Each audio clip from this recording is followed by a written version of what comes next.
आपकी जर्नी काफ़ी इंस्पायरिंग मतलब मुझे लग रही है, क्योंकि इतना सब चैलेंज मैनेज करते हुए भी आपने 4 सेंटर्स खोलने का सोचा और वो चारों सेंटर्स को सक्सेसफुली आप रन कर रहे हैं आज के टाइम में। तो how do you manage your personal life? Initially that was challenging, but family always comes first. इसमें कोई डाउट नहीं है. I go with the philosophy of dividing the day into 3 parts. 8 घंटा 8 घंटा 8 घंटा, ये मेरी philosophy रही है for the last 10 years. Thank you so much Dr. Peenam for actually thinking about this idea, and I think it's a wonderful idea. Husband का जिस बच्चा पैदा होने में इक्वल कंट्रीब्यूशन है, so that our viewers can understand lot of things about infertility. तो bed rest का बिल्कुल कोई रोल नहीं होता. ये तो मैं कैपिटल लेटर्स में बड़ा बोल्ड लेटर्स में लिखती हूँ, no role of bed rest, बड़ा, क्योंकि ये इतना बड़ा मिथ है.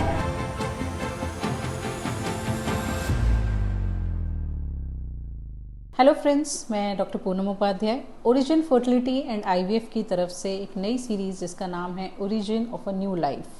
आज इसके चैप्टर 1 की शुरुआत है और आज के इस चैप्टर में हमारे साथ हैं दिल्ली की एक renowned IVF specialist doctor Rashmi Sharma. इनके बारे में अगर मैं बताना चाहूँ तो इन्होंने अभी तक न सिर्फ नेशनली बल्कि internationally more than 21 years of experience के साथ पेशेंट्स को ट्रीट किया है. और ना सिर्फ economic awards, financial express awards, health national fertility awards ने भी इन्हें best IVF clinic of the year 2024, best IVF specialist of the year 2024 से सम्मानित किया है. She is the director of origin fertility and IVF centre, जिनकी 4 branches हैं दिल्ली के अंदर, Pitampura, south ex and Vikaspuri and Dwarka. So it's a great privilege to talk with her. आज हम उनसे बात करेंगे, जानेंगे कुछ इनफर्टिलिटी के बारे में यानी निसंतानता के बारे में, जो कि एक सोसाइटी में एक बहुत बड़ा टैबू माना जाता है आज के टाइम पे भी. So now let's start with a small talk with doctor Rashmi Sharma. So welcome ma'am to the origin of a new life series. आज के चैप्टर की शुरुआत हम करते हैं आप ही के फेवरेट टॉपिक इनफर्टिलिटी से. Thank you so much Dr. Peenam for actually thinking about this idea, and I think it's a wonderful idea of having a podcast so that our viewers can understand lot of things about infertility. So ma'am, infertility यानी निसंतानता की अगर हम बात करें तो निसंतानता को लेकर के अभी भी कुछ लोग ऐसे हैं जो हिच की वजह से बाहर नहीं ओपन अप नहीं हो पा रहे हैं. उनको अभी भी इसके बारे में नहीं पता होता, किस डॉक्टर से मिलना है ये नहीं पता होता. तो क्या इनफर्टिलिटी आज के टाइम में भी सोसाइटी पर एक स्टिग्मा है, एक टैबू की तरह है? क्या बिल्कुल टैबू की तरह है. अगर हम अपने पेशेंट्स की बातें सुनेंगे तो अभी भी लगता है कि अरे बाप रे, इतना ज़्यादा स्टिग्मा बना हुआ है. आज भी मेरे पास पेशेंट आए जिन्होंने कहा कि दौरानी को बच्चा हो गया है, उनको बच्चा नहीं हुआ है, और वो बिल्कुल एक टैबू की तरह ले रहे हैं. घर में ही टैबू बन गया है, पूरी सोसाइटी में एक टैबू की तरह है. And it is a fact कि हमारा देश ख़ास तौर से बहुत ज़्यादा यहाँ पे निसंतान दंपति हैं, करोड़ों की संख्या में. ये सुनने में बड़ा एक एंटागनिस्टिक चीज़ लगती है कि कहाँ तो हम दुनिया का सबसे पॉपुलस कंट्री हैं, सबसे ज़्यादा जनता है हमारे देश में, और दूसरी तरफ एक ऐसा सेगमेंट है जो बच्चे के लिए तरस रहे हैं, और ये संख्या करोड़ों की संख्या में है. एंड इम्पॉर्टेंट चीज़ ये है कि उन निसंतान दंपतियों को जिनको इलाज की ज़रूरत है, जिनका आज की एडवांस टेक्नोलॉजी से इलाज हो सकता है, उनके पास कोई रास्ता नहीं है, उनको सही डायरेक्शन देने वाला नहीं है. छोटे छोटे गाँवों में, छोटे छोटे शहरों में अभी तक वहाँ पे इनफर्टिलिटी स्पेशलिस्ट पहुँचे नहीं हैं, IVF सेंटर्स पहुँचे नहीं हैं. तो वो उलझे रहते हैं, उनकी उम्र निकल जाती है, और नेचुरली समाज में उनको काफ़ी कुछ फेस करना पड़ता है. तो मैम, जैसे पुराने अगर हम 80s 90s के दौर की बात करें तो वहाँ पर ये होता था कि जब भी किसी कपल को ये मानना जाता था कि अरे वाइफ जो है प्रेग्नेंट नहीं हो सकती है, उस टाइम पे हस्बैंड के लिए तुरंत एक डिसीजन जो है हेड ऑफ द फैमिली ले लेता था कि सेकंड मैरिज करनी है. नहीं हो पा रहा है तो सेकंड मैरिज करनी है. तो क्या उसकी जो इनफर्टिलिटी का है वो क्या सिर्फ फीमेल ओरिएंटेड ही रहता है? क्योंकि पुराना जितनी भी हमारे अभी बुज़ुर्ग की बात करें हम, तो उनका मानना ये होता था नहीं, शायद कमी बहू के अंदर है या बेटी के अंदर हो सकती है. तो ये क्या फीमेल ओरिएंटेड रहता है इनफर्टिलिटी? नहीं, बिल्कुल भी नहीं. आज के डेट में अगर हम निसंतानता की बात करें तो अगर मैं 100 मरीज़ देख रही हूँ तो 100 में से 40 पेशेंट्स में लेडी का कारण निकलेगा, मतलब फीमेल फैक्टर निकलेगा. एंड लगभग 40 पेशेंट्स होंगे जिनमें कि हस्बैंड का फैक्टर होगा. स्पर्म काउंट कम है, मोटिलिटी कम है, या आपस की सेक्सुअल रिलेशनशिप नॉर्मल नहीं है, तो इक्वल कंट्रीब्यूशन है। हस्बैंड का बच्चा पैदा होने में इक्वल कंट्रीब्यूशन है, और ये हमारी सोसाइटी को बहुत समझने की ज़रूरत है, राइट। एंड सैडली ये अभी भी बड़ा नेग्लेक्टेड पार्ट है, स्पेशली इन माय प्रैक्टिस। मैं अपनी प्रैक्टिस में बड़ा स्पष्ट रखती हूँ कि अगर हस्बैंड, सबसे पहला टेस्ट ही हस्बैंड का सीमेन एनालिसिस होना चाहिए। और मैं इसी तरह से समझाती हूँ कि हस्बैंड का छोटा सा टेस्ट है एक, जो कि मुश्किल से 500-600 रुपये का टेस्ट होना है। एक उनके वीर्य की जांच ही तो है, एक वो वीर्य की जांच करके हमें पता चल जाता है शुक्राणु कितने हैं, नॉर्मल है कि नहीं, हमें हस्बैंड के कुछ और टेस्ट करने की ज़रूरत तो नहीं है। एक वो टेस्ट करने के बाद ही लेडी के बाकी सारे टेस्ट होने चाहिए।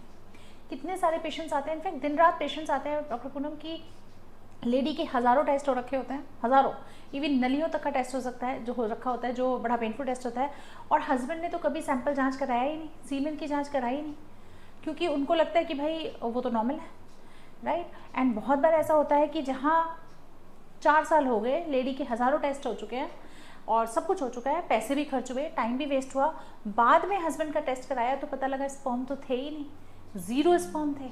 So it is very sad. And categorically doctors को भी इसमें बड़ा गाइड करने की ज़रूरत है।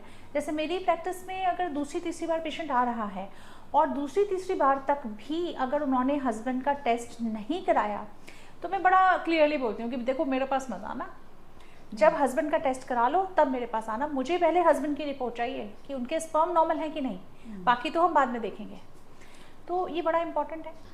जैसे अगर हम रूरल एरियाज़ की बात करें तो वहाँ रूरल एरियाज़ में जनरली जो परसेप्शन होता है, उनकी जो सोच होती है वो ये होती है, नहीं जी लड़के का खान पान तो बहुत अच्छा होता है, बहुत स्ट्रॉन्ग पर्सनालिटी, मतलब एक तरीके से उसको कंसिडर किया जाता है, तो वो क्यों कराए जांच। तो रूरल एरिया के जो पेशेंट्स हैं, अगर मैं थोड़ा इसमें डिटेल में जाना चाहूँगी कि अगर वो पेशेंट कोई गांव से एरिया से उठ के आपके पास आता है और वो ये कहता है कि मैडम मेरी जांच की क्या ज़रूरत है, क्योंकि जनरली उनको कन्विंस करना शायद बहुत मुश्किल होता होगा, तो ऐसे पेशेंट्स को आप कैसे थोड़ा सा टैकल करते हैं। सो पूनम, यहाँ पे डॉक्टर्स को ही बहुत स्ट्रिक्ट होना पड़ता है, होना चाहिए। जैसे आप हम डॉक्टर हैं, हम समझ सकते हैं कि मेल फैक्टर उतना ही इम्पॉर्टेंट है, राइट। तो मैं तो साफ बोलती हूँ, मैंने जैसे कहा कि अगर तीसरी चौथी बार तक हस्बैंड की रिपोर्ट मेरे हाथ में नहीं है तो मैं उनको बोलती हूँ कि मेरे पास मत आइएगा इलाज के लिए, राइट। तभी उनको समझ आएगा, तभी। और मुझे बोलना पड़ता है, कभी कभी सास आती हैं, कभी कभी वाइफ, कि जी वो तो आई नहीं, ऐसे आपको उनको लाना पड़ेगा और उनको समझाना पड़ेगा कि 50% कारण है हस्बैंड के फैक्टर का, तो अगर आप नहीं लाओगे तो मैं आपका इलाज नहीं करूँगी। एंड आई थिंक सारे ही डॉक्टर्स को इस तरह से करना चाहिए, तभी धीरे धीरे समाज में ये अवेयरनेस आएगी कि अगर कोई दंपत्ति निसंतान है तो उसमें आधा कंट्रीब्यूशन हस्बैंड का है। एंड बिलीव मी, इसीलिए तो इतने आईवीएफ बढ़ गए हैं, स्पर्म काउंट कम होते जा रहे हैं, शुक्राणुज कम होते चले जा रहे हैं, एंड इतना कॉमन हो गया है मेल इनफर्टिलिटी। तो आपके अकॉर्डिंग मैम, जैसे अगर 80s 90s की मैं फिर से आपको पूछना चाहूँगी कि उस टाइम पर क्या इनफर्टिलिटी होती थी, शायद पता नहीं चल पाता था, या आज के टाइम पर क्योंकि बहुत ज़्यादा एडवांस हो चुकी हैं टेक्नोलॉजीज़, तो इस वजह से ज़्यादा फर्टिलिटी हमें पता चलता है कि इनफर्टिलिटी है लोगों में, उस टाइम पे कुछ चेंजेस हैं अभी सोसाइटी में? तो पूनम देखो, बेसिकली उस समय भी निसंतानता तो बहुत थी, राइट। ऐसा नहीं है कि उस समय इनफर्टिलिटी नहीं थी, राइट। बट प्रॉब्लम ये थी कि उस समय हमारे पास टेक्नोलॉजी ही नहीं थी निसंतान दंपतियों को ट्रीट करने की। आईवीएफ की अगर हम बात करें टेस्ट ट्यूब बेबी की, तो पहला टेस्ट ट्यूब बेबी दुनिया में जो पैदा हुआ है वो 1978 में पैदा हुआ है। तो उसको क्लिनिकल यूज़ तक आते आते लग गए 90s में, 80-90 के दशक में तो आईवीएफ आपको ढूंढने से भी नहीं मिलता। हिंदुस्तान की बात करें तो गिनती के 4-5 शहरों में कोई इक्का दुक्का आईवीएफ सेंटर हुआ करता था, तो इलाज ही नहीं था। इसलिए जो पेशेंट होते थे वो मतलब कुछ भी नहीं कर पाते थे, 15 साल 20 साल चक्कर काट रहे हैं हॉस्पिटल के, और हॉस्पिटल्स में भी डॉक्टर्स के पास, मतलब मुझे अपना एमडी का ज़माना याद है, उस ज़माने में हमारे पास सिवाय पेशेंट को हाथ जोड़ के बोलने के कि सॉरी आप अडॉप्ट कर लो, कोई और उपाय नहीं होता था, क्योंकि कोई उपाय था ही नहीं। अगर किसी की नलियाँ बंद पड़ी हैं और आईवीएफ इतनी दूर की चीज़ लगती थी कि आप बॉम्बे जाइए, दिल्ली जाइए, तो इट वाज लाइक इम्पॉसिबल। सो इसलिए, और प्लस सोशल मीडिया का ज़माना नहीं था, इतनी अवेयरनेस नहीं थी, तो निसंतानता उस समय भी थी, लेकिन एक इलाज नहीं था, दूसरा अवेयरनेस नहीं थी, तो हमें ऐसा लगता है कि उस समय नहीं थी। दूसरा एक फैक्टर ये भी है कि यस, इस समय अब थोड़ी सी निसंतानता बढ़ गई है, जिसके कारण है जैसे कि आप शादियाँ लेट हो रही हैं। भाई पहले शादी की उम्र 18, 20, 22 साल होती थी, अब शादी हो रही है 30 साल, 32 साल। तो लेडी की उम्र बड़ी इंपॉर्टेंट है, शादी लेट हो रही है। शादी लेट होने के बाद भी due to career, due to lot of other things, pregnancy में डिले हो रहा है, 2-2, 3-3, 4-4 साल का डिले हो रहा है। हर दिन एक पेशेंट ऐसा आता है कि जी शादी को 6 साल हो गए, ट्राई सिर्फ 1 साल से कर रहे हैं। क्यों? क्योंकि 5 साल कुछ और कर रहे थे, राइट? तो उसकी वजह से जो टाइम डिले हो रहा है, ये भी एक बड़ा इम्पॉर्टेंट चीज़ है समाज में अवेयरनेस लाने के लिए कि हर लेडी का एक रिप्रोडक्टिव लाइफ स्पैन है, ठीक है? वो हर लेडी एक सर्टेन नंबर ऑफ एग्स के साथ पैदा हुई है जो समय के साथ साथ खत्म हो जाएंगे। तो क्या होता है, कई बार हीरोइंस वगैरह के जो होते हैं ना, 40 साल पे बच्चा हो गया, 42 साल पे बच्चा हो गया, उसको देख के समाज में ये गलत इन्फॉर्मेशन जाती है कि आप जब चाहो बच्चा कर सकते हो, जबकि ऐसा नहीं होता। वो किस जर्नी से गुजरी होंगी, वो बच्चे कहीं IVF से तो नहीं है, ये तो नहीं समाज में बताया जाता। तो समय रहते बच्चा पैदा करना बहुत इंपॉर्टेंट है, डिले नहीं करना है, that is very important. Otherwise yes, infertility बढ़ती जा रही है। तो आपने अपनी MD का जिक्र किया है, तो मैं ये जानना चाहूँगी कि उस टाइम पर आप बता रहे हैं कि पेशेंट्स को बड़ा कन्विंस करना पड़ता था या मना करना पड़ता था, तो आपने उस टाइम कैसे डिसीजन लिया कि मुझे इस फील्ड को चूज़ करना है? तो थोड़ा सा आपकी जर्नी के बारे में जानना चाहेंगे आप। यस, सो देखिए, ये तो बात MD टाइम से ही समझ आ रही थी कि ये एक ऐसा फील्ड है निसंतानता या इनफर्टिलिटी जिसमें हम ज़्यादा कुछ नहीं कर पा रहे हैं, राइट? हम लोग बड़ी बड़ी सर्जरी करते थे, बड़े बड़े यूट्रस निकाल रहे हैं, vaginal hysterectomy, tumours, cancers, deliveries कराते थे बड़ी डिफ़िकल्ट, राइट? लेकिन जहाँ एक निसंतान दंपति आता था, जोड़ा आता था, हमारे पास कुछ था ही नहीं। हम सिर्फ एक गोली दे रहे हैं, अंडा बनने की दवाई खा लो जी, देख लो होता है कि नहीं, ज़्यादा चीज़ें नहीं थी। तो उससे ये समझ आ रहा था कि कहीं ना कहीं ये ट्रीटमेंट इंडिया में बहुत लैकिंग है। और ऑफ कोर्स शुरुआत से बड़ी साइंटिफिक एक क्यूरियोसिटी हमेशा रही है। तो जब IVF ईजाद हुआ, इनफैक्ट पहला IVF बेबी हिंदुस्तान में डॉक्टर सुभाष मुखोपाध्याय ने ऑलमोस्ट 1979 में पैदा हो गया था, जिसका उनको क्रेडिट नहीं मिला था। अल्टीमेटली उन्होंने सुसाइड कमिट कर लिया था। ये भी एक सैड रियलिटी है हमारे देश के रिसर्च ओरिएंटेड चीज़ों पे ना ध्यान देने की। बट इंडिया पीछे नहीं था, हिंदुस्तान पीछे नहीं था, और यहाँ पे भी थोड़ी सी खटखटाहट शुरू हो गई थी कि एक ऐसी टेक्नोलॉजी आ गई है जिससे आप लैब में बच्चा बना सकते हो, जिससे आप टेस्ट ट्यूब बेबी कर सकते हो, और वो अगर हम यूट्रस में ट्रांसफ़र करें तो ऐसे लोगों को भी बच्चा दे सकते हैं जिनकी नलियाँ बंद हैं, राइट? तो उसी समय से थोड़ा सा इंटरेस्ट डेवलप होना शुरू हो गया कि ये एक अपकमिंग फील्ड है, और इस फील्ड की सबसे ज़्यादा ज़रूरत है हमारे देश में। बहुत लोग हैं जिनको बच्चे की आवश्यकता है, और समाज में बहुत टैबू है, और उनकी ज़िंदगी सिर्फ इस वजह से बहुत परेशान है। तो वहीं से मैंने धीरे धीरे मन बनाना शुरू किया था और सोचा कि इसको और पढ़ा जाए, समझा जाए। क्योंकि इस हिसाब से तो काफ़ी चैलेंजिंग सिचुएशन रही होगी कि उस टाइम पे पेशेंट भी इतना नहीं खुलकर बात कर पाते हैं। इनफैक्ट मैं कहूँ आज के डेट में भी नहीं कर पाते, पेशेंट्स को कहते हैं कि नहीं मैम हम बताना नहीं है, या हम बहुत सारे फीमेल्स ऐसी होती हैं जो शायद ऑनलाइन यूट्यूब के ज़रिए पढ़ तो रही हैं, समझ भी रही हैं कि हमें निसंतानता, हम शायद इस कैटेगरी में आ रहे हैं, बट वो किसी वजह से, घर वालों के प्रेशर की वजह से, किसी भी वजह से वो नहीं आगे आ पा रही हैं। तो वही कि उस चैलेंजिंग सिचुएशन में भी आपने सोचा कि ये कि इनफर्टिलिटी का फील्ड आपको वो करना है। तो इसके बारे में मतलब कैसा एक मोटिवेशन कहाँ से मिला कि भाई ये होना चाहिए, मुझे करना है? कोई भी नई चीज़ देखिए सुनने में चमत्कार की तरह लगता है कि आपने अंडा बाहर निकाल लिया, आपने लैब में बच्चा बाहर बना लिया, बच्चे फ्रीज़ कर रहे हैं, एक लिविंग चीज़, एक जिंदा चीज़ आप फ्रीज़ कर रहे हो और उसके बाद उसमें ज़िंदगी वापस डाल रहे हो, राइट? तो it is very scientifically very stimulating कि ये क्या साइंस है, क्या विज्ञान है। तो yes, that was my motivation, end of course need, बहुत ज़्यादा नीड थी। वो उसी समय फील होने लग गया था कि IVF इंडिया को शायद सबसे ज़्यादा ज़रूरत है। अभी भी हम लोग बहुत पीछे हैं, हालांकि अब बहुत IVF सेंटर्स खुल गए हैं, थैंकफुली इंफ्रास्ट्रक्चर बहुत बेटर हो गई है, इनफर्टिलिटी स्पेशलिस्ट भी खूब होने लगे हैं, एम्ब्रियोलॉजिस्ट भी होने लगे हैं, बट वो ज़माना ऐसा था जब कोई था ही नहीं और उस समय नीड बहुत ज़्यादा थी। So that was my motivation. तो जैसे कि मैम अभी हमने बात करी आपके एमडी की जर्नी की, अब मैं जानना चाहूँगी कि ओरिजिन आईवीएफ जो कि एक नाम ही बड़ा यूनिक सा है, कहाँ से आपके मतलब माइंड में है कि ये इसका नाम ये सेंटर होना चाहिए, और कहाँ से आपको ये लगा कि नहीं मुझे मेरा खुद का एक सेंटर स्टैब्लिश करना है ताकि मैं ज़्यादा से ज़्यादा लोगों की हेल्प कर पाऊँ, ये एक चीज़ जाननी है हमें। सो यस, ओरिजिन वर्ड मेरे दिमाग में बहुत पहले आ गया था, सेंटर शुरू होने से भी 10 साल पहले, right.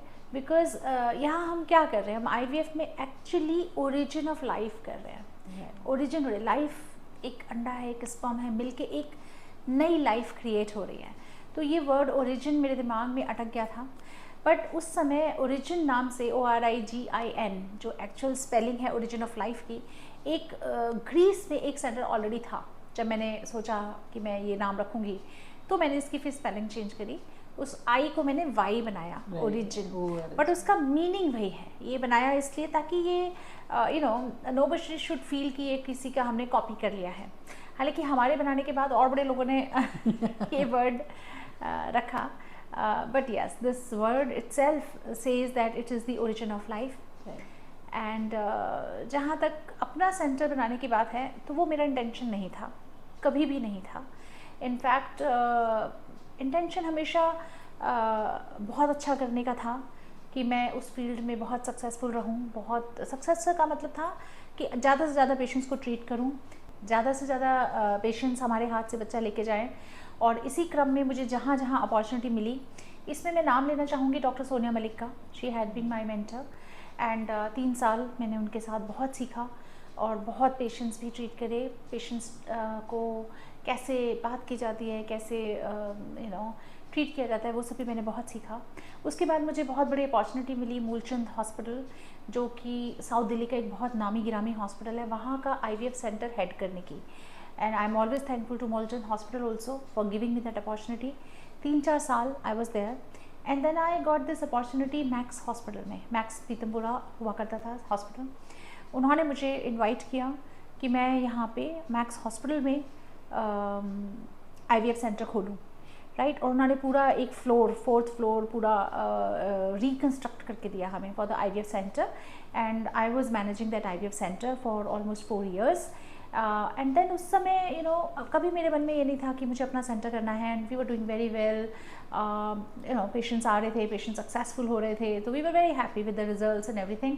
Then suddenly the Max hospital decided to shut down its operations in Pitampura, the hospital itself, right. Then I decided to continue with the center, जो सेंटर था जो मैक्स के साथ ही खुला था, ये उसी जगह पे उसी लोकेशन पे है।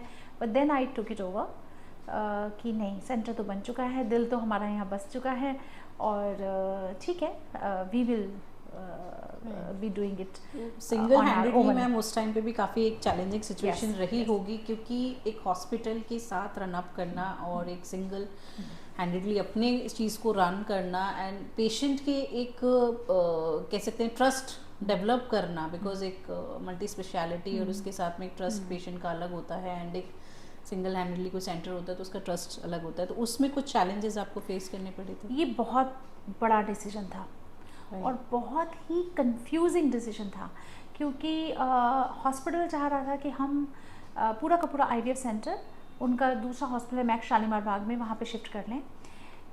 बट देन ये बड़ा इम्पॉर्टेंट डिसीजन था और ये भी था कि मैक्स जैसा हॉस्पिटल का नाम हट जाएगा तो क्या पेशेंट्स का ट्रस्ट कम होगा।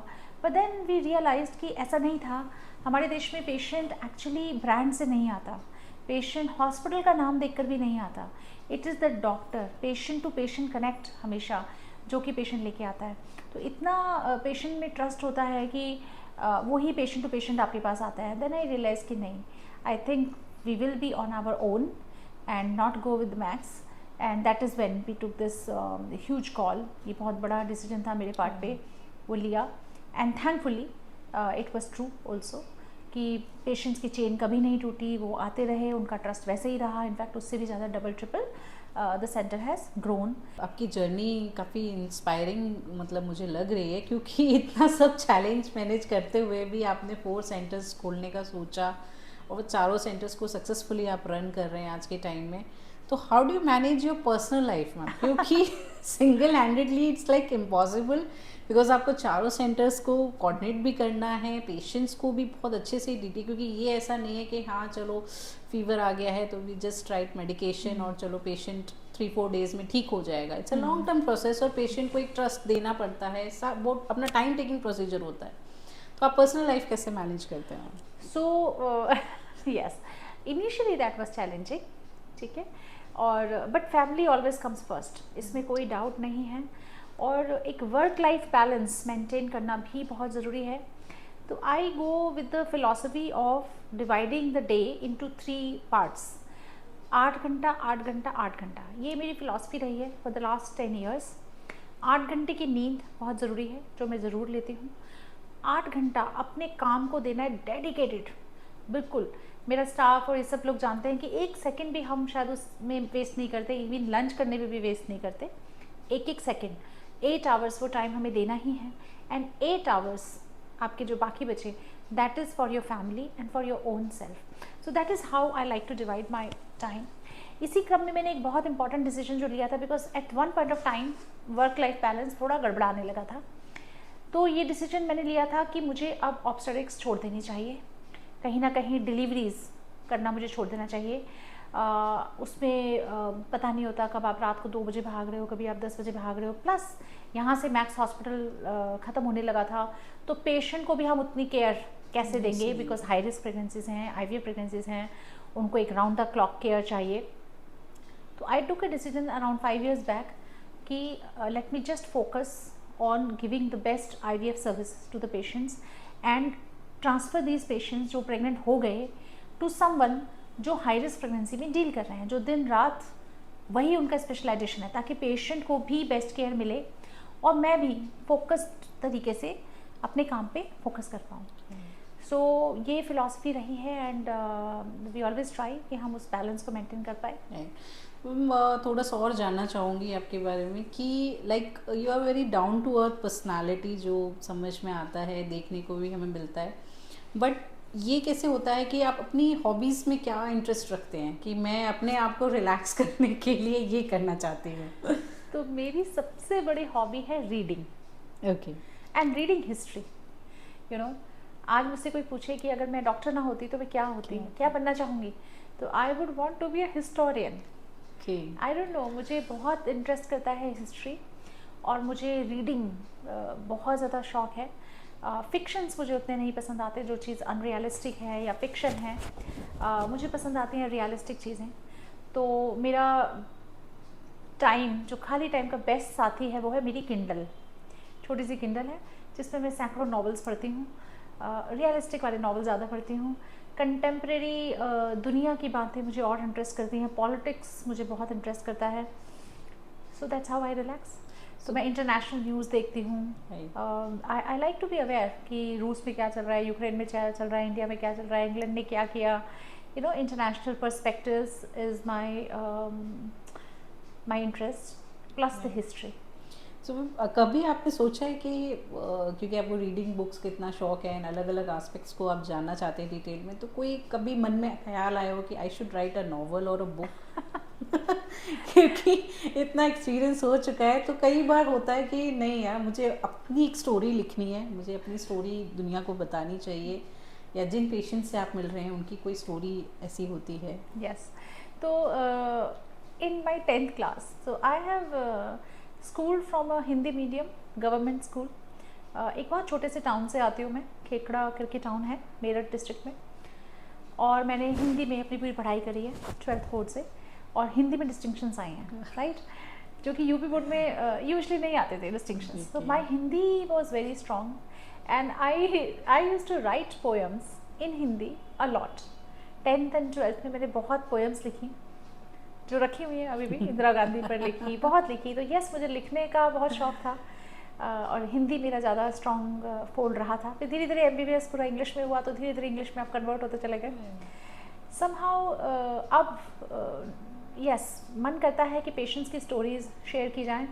इतनी सारी स्टोरीज़ हैं, and in that way Poonam I find that ये जो यूट्यूब का मीडियम है, ये जो सोशल मीडिया का मीडियम है, इसने हमें एक बहुत बड़ी अपॉर्चुनिटी दे दी है कि अगर आप लिख नहीं भी पा रहे हैं, आप बोल के शेयर कर दो।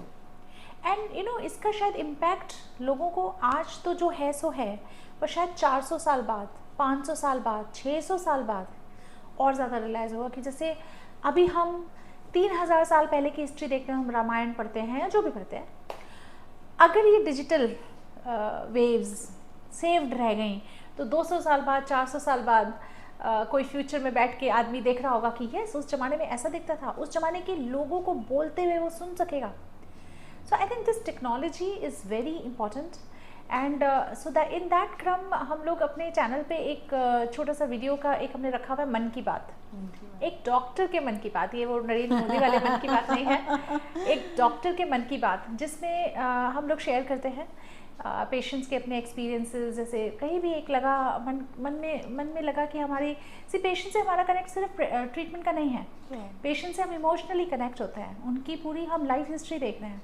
और निसंतानता के मरीज़ तो कई बार 2 साल, 4 साल, 5 साल, 10 साल फिर अपने बच्चों को भी लाते हैं वो बर्थडे मनाने, ये सब, तो हमें उनकी पूरी फैमिली की हिस्ट्री, पूरी लाइफ हिस्ट्री पता होती है। तो उनके इतने एक्सपीरियंसेस होते हैं जो यस लोगों के साथ अगर शेयर किया जाए तो बहुत लोगों को शायद उसमें मदद मिल सकती है। और उसमें हम लोग कोशिश करते हैं with the help short videos patient experiences को, this is what I am trying. लिखने का भी टाइम नहीं मिल पाता पर जब कभी मौका मिलेगा तो yes, I would love that.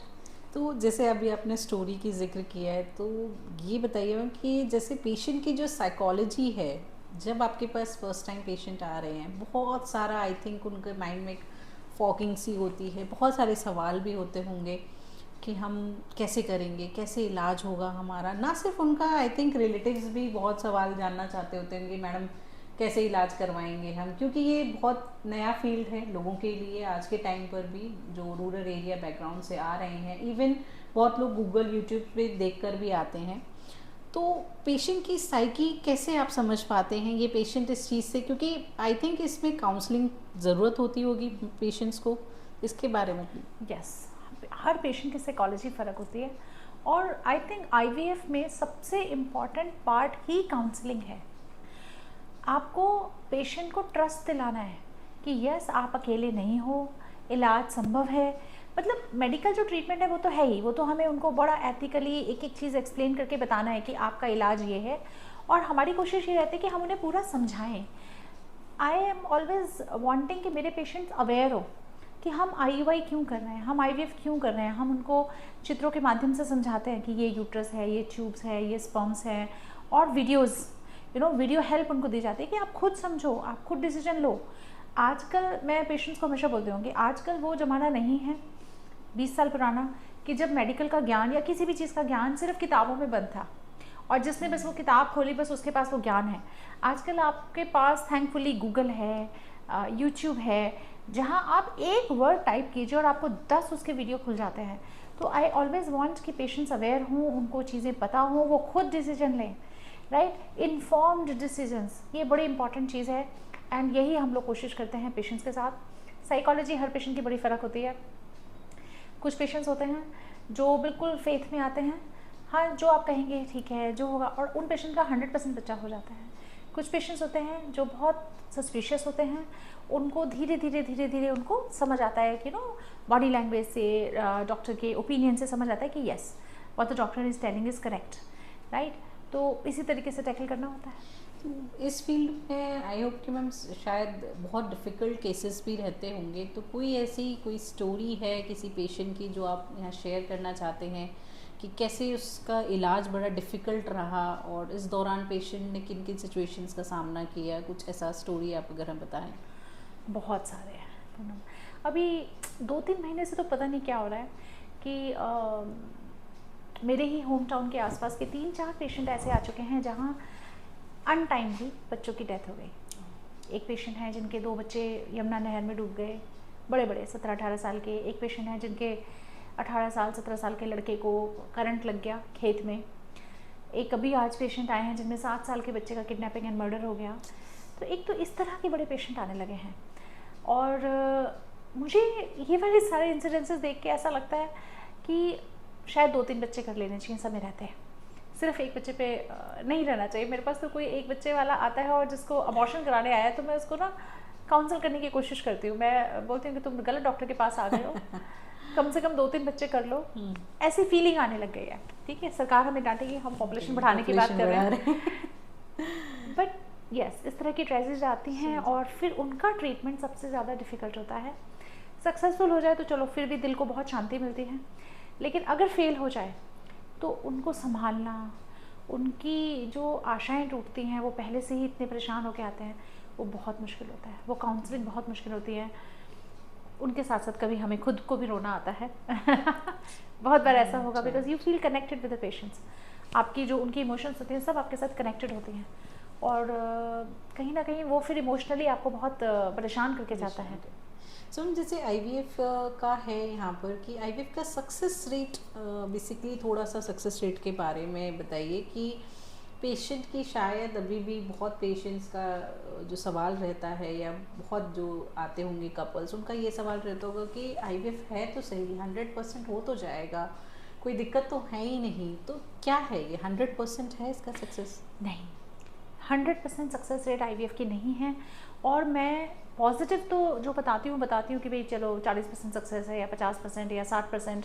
Success rate depend करेगी कि पेशेंट का केस क्या है, लेडी की उम्र कितनी है। जितनी यंग लेडी है उतनी ज़्यादा सक्सेस है, जितनी ज़्यादा ओल्ड लेडी है उतनी ज़्यादा कम सक्सेस रेट है। तो ट्रुथफुली उनको वो सक्सेस रेट बतानी होती है, और उससे भी ज़्यादा ये काउंसिल करना पड़ता है कि सक्सेस रेट 100% नहीं है।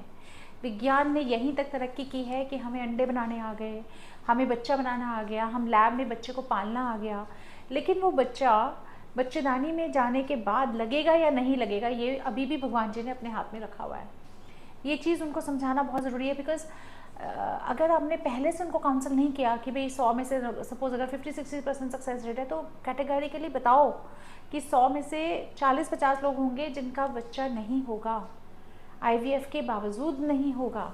तो अगर वो चीज़ उनको पहले से पता है, इसलिए उस काउंसलिंग में हम ज़्यादा टाइम लगाते हैं, आधा घंटा, पौना घंटा, ताकि किसी फॉल्स होप के साथ वो आगे ना बढ़ें।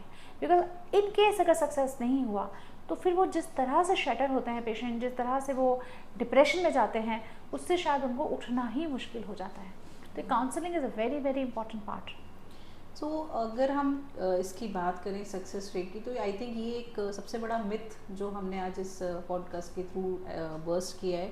तो ऐसे ही बहुत सारे मिथ्स हैं। पहला, जैसे कि आई थिंक बहुत पेशेंट का ये रहता है कि IVF एक ऐसा प्रोसीजर है जहाँ पर कंप्लीट बेड रेस्ट की ज़रूरत है कि मैडम 6 महीने तो लेटना ही पड़ेगा बेड पर, और हमारा तो घर का खेती का काम है, हम कैसे बैठेंगे, और हमारा वर्क ऑफिस रहता है, हम कैसे मैनेज करेंगे। तो बेड रेस्ट का बिल्कुल कोई रोल नहीं होता।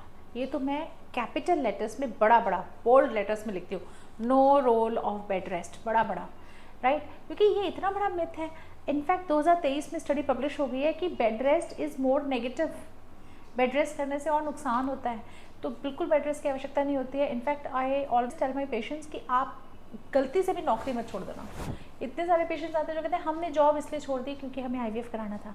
ऐसे नहीं, ये आपने बहुत बड़ी गलती कर दी। आपको जॉब वापस ज्वाइन करना है। जॉब पे जाएंगे, दिमाग बिजी रहेगा, ज़्यादा बेटर सक्सेस होगी। जितना स्ट्रेस कम होगा उतनी बेटर सक्सेस होगी। बेड रेस्ट करके बेड पे लेट के जो दिमाग में जो नेगेटिविटी आती है वो ज़्यादा नेगेटिव है। तो बिल्कुल भी बेड रेस्ट का कोई रोल नहीं है। जैसे एक साधारण प्रेगनेंसी होती है, बिल्कुल वैसे ही IVF में बिहेव करना होता है। दूसरा एक मिथ जो है, मैं यहाँ पर सभी व्यूअर्स के लिए जानना चाहूँगी कि IVF में शायद लोग इसलिए भी ज़्यादा अपफ्रंट होकर नहीं आ पाते हैं कि उनको लगता है ये बहुत पेनफुल प्रोसीजर है, बहुत ज़्यादा लेंदी प्रोसीजर है। तो ऐसा होता है क्या इसमें? नो, IVF में कोई भी पेन नहीं है। ये भी एक यस, आपने बिल्कुल सही कहा, बहुत ही बड़ा मिथ है।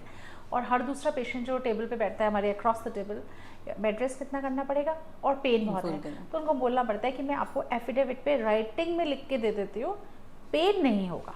ये पक्की बात है, क्योंकि IVF में कोई मतलब ऑपरेशन नहीं है, कोई कटिंग नहीं है, कोई सर्जरी नहीं है। हाँ, 10 दिन इंजेक्शन जरूर लगते हैं।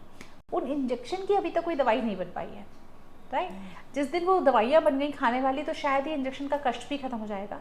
और वो इंजेक्शन भी इतने आसान होते हैं कि पेशेंट खुद लगा सकता है, या यूजुअली पेशेंट के हस्बैंड को सिखा दिया जाता है, पेशेंट के हस्बैंड लगा सकते हैं, राइट। तो इंजेक्शन के कष्ट को मान ले तो मान ले, कोई 10 एक दिन के इंजेक्शन है, उसके अलावा तो कोई भी कष्ट नहीं है। आना है जाना, इट्स ऑल ओपन ट्रीटमेंट, एक दिन की भर्ती तक भी नहीं है IVF में।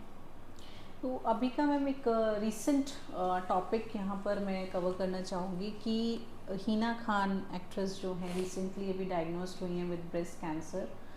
तो आई थिंक ये एक टॉपिक है जो अवेयरनेस के तौर पर हमें व्यूअर्स को पता होना चाहिए कि कैंसर क्योंकि एक साइलेंट डिजीज़ मानी जाती है, लोगों को नहीं पता चलता, बहुत लेट स्टेज पे आके डायग्नोस होता है।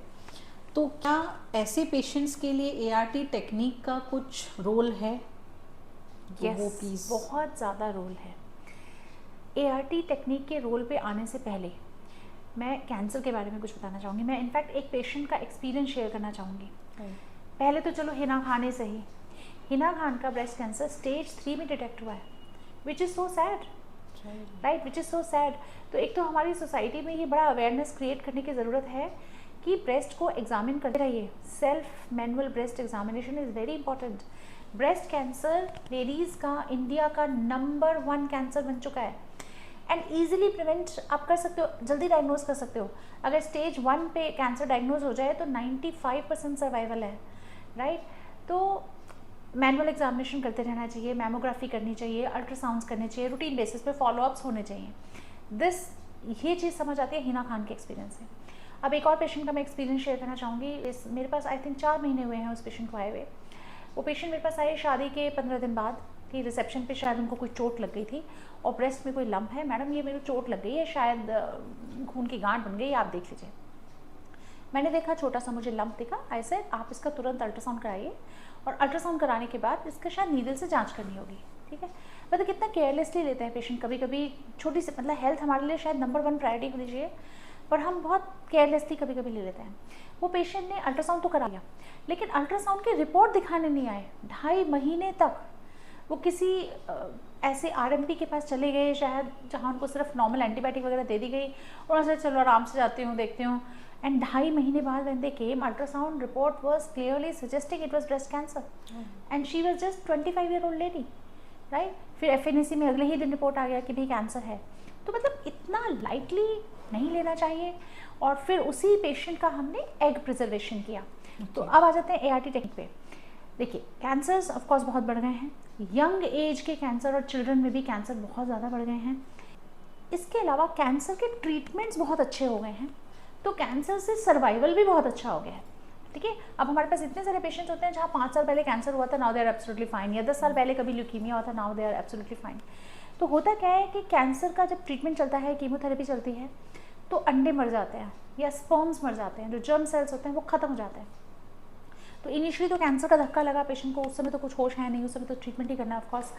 3-4-5 साल के बाद जब बच्चा पैदा करने की बारी आती है तब रियलाइज़ होता है कि अंडे तो ख़त्म हो गए या स्पर्म तो ख़त्म हो गया, वो बच्चा पैदा नहीं कर सकते।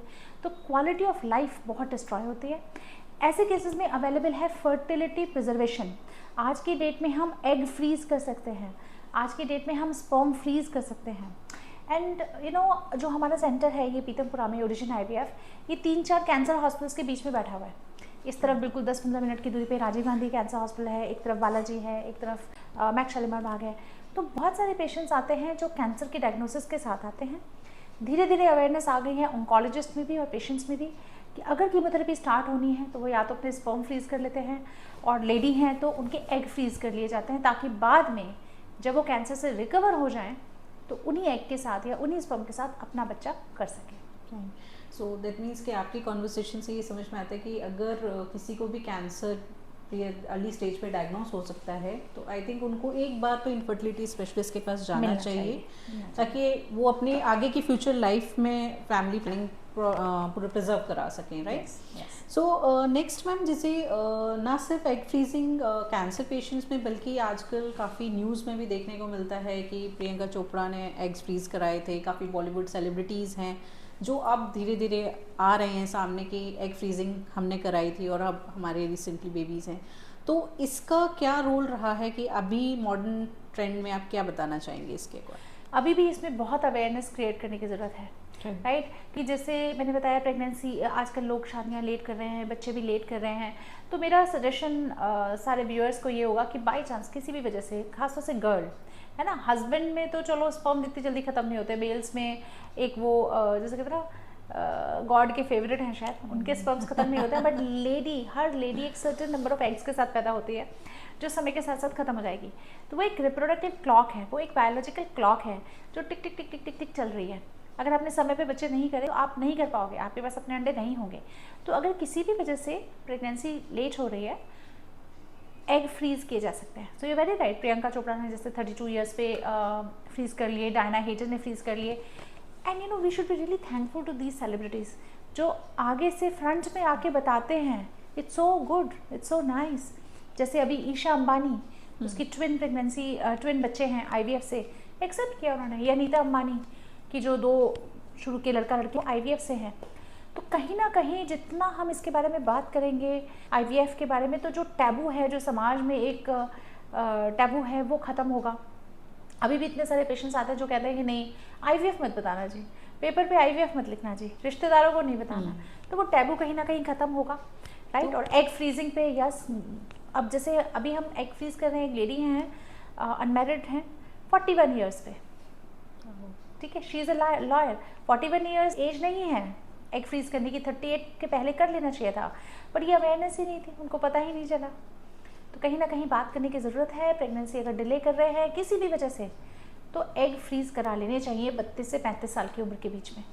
सो आपके अकॉर्डिंग क्या रीज़न हो सकता है कि आज भी जहाँ पर इतना मॉडर्न ट्रेंड आ चुका है, लोग इजीली हर चीज़ को एक्सेप्टेंस कर रहे हैं, तब भी लोग इस चीज़ को बताने में कहते मना करते हैं कि नहीं IVF हुआ है, बताना मत रिलेटिव्स को। ऐसा क्या है कि वो इतना डर रहे हैं कि इस चीज़ को नहीं, क्योंकि बहुत पेशेंट शायद होते हैं जो हम अवेयरनेस के लिए जब बोलते हैं कि भाई आप थोड़ा एक हमें बताइए आपकी जर्नी के बारे में, तो वो बैकफुट पे आ जाते हैं कि हमारी आप नहीं प्लीज़ मत करिएगा, फ़ोटो रिलीज़ मत करिए, आप हमारी नहीं वीडियोस बनाइए। तो वो क्या है रीज़न? वो समाज का ही रीज़न है कि IVF को लेकर अभी अवेयरनेस नहीं है। ये तो थैंकफुली अब सोशल मीडिया के ज़माने में, अब जब हम इतना लोग बात कर रहे हैं, कन्वर्सेशन कर रहे हैं, तो लोगों को अवेयरनेस आने लगी है। बट अभी तक भी बहुत सारे घरों में है कि IVF है तो पता नहीं किसका बच्चा होगा। एक बड़ा मिथ है कि स्पर्म हमारा है कि नहीं, अंडा हमारा है कि नहीं, पता नहीं किसका बच्चा है। यू नो इन सब वजह से शायद घर वाले जो ओल्ड जनरेशन है, माँ बाप हैं, सास ससुर हैं, उनको नहीं पता IVF के बारे में, कोई नॉलेज नहीं है। तो वो सोशल स्टिग्मा की तरह है और उसी को तोड़ने की आवश्यकता है। सो आजकल अगर इस पे बात करें एक्सेप्टेंस की, तो ART टेक्निक को एक्सेप्ट करने के लिए आपके अकॉर्डिंग आज की जनरेशन का एक्सेप्टेंस कैसा है और आने वाली जनरेशन का कैसा हो सकता है? सोशल मीडिया रेवोल्यूशन ने इस पर बहुत हेल्प करी है।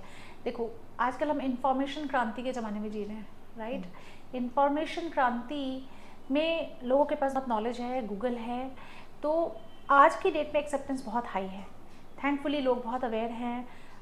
ऐसे में जो लोग YouTube वीडियो बना कर भी डाल रहे हैं, आई थिंक उनका भी कहीं ना कहीं बहुत बड़ा रोल है एजुकेशन के पॉइंट ऑफ व्यू से।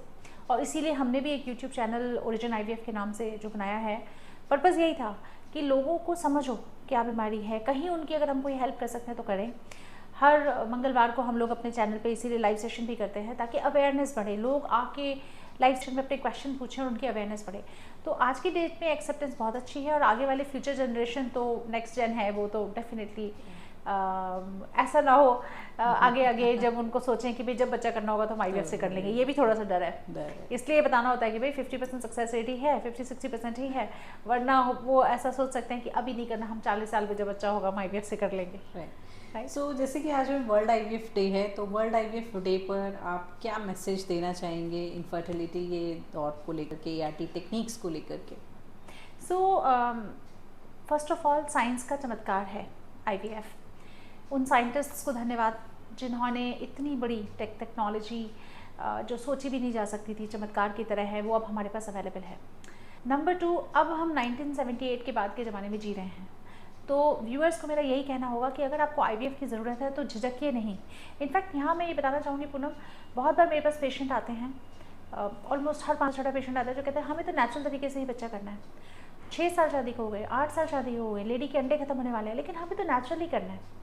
ठीक है, तब मैं उनको ये कहती हूँ कि नेचुरल प्रेगनेंसी क्या होती है, राइट। और आप क्या चीज़ नेचुरल इस्तेमाल कर रहे हैं, आप लाइट आर्टिफिशियल इस्तेमाल कर रहे हो, आप फ़ोन इस्तेमाल कर रहे हो, आप आने के लिए गाड़ी इस्तेमाल कर रहे हो, आप घोड़ा गाड़ी से नहीं आ रहे हो, आप मैसेजेस फ़ोन से भेज रहे हो, आप कबूतर के थ्रू मैसेजेस नहीं भेज रहे हो, तो टेक्नोलॉजी है, टेक्नोलॉजी का हमें फ़ायदा उठाना चाहिए। हम सिर्फ मेडिकल के फील्ड में ही क्यों पीछे हैं, राइट? तो जहाँ भी IVF की ज़रूरत है वो IVF आपको करना चाहिए।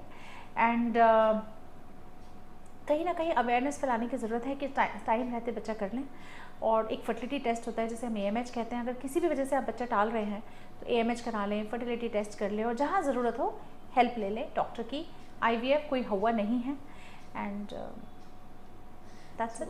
Thank you so much, ma'am. It was a wonderful session with you, like a long conversation, and I hope इस सीरीज़ के थ्रू ही सही काफ़ी कपल्स को एक मोटिवेशन मिलेगा इस जोन से बाहर आने का, कि आगे आकर कि इनफर्टिलिटी कोई टैबू नहीं है, कोई स्टिग्मा नहीं है।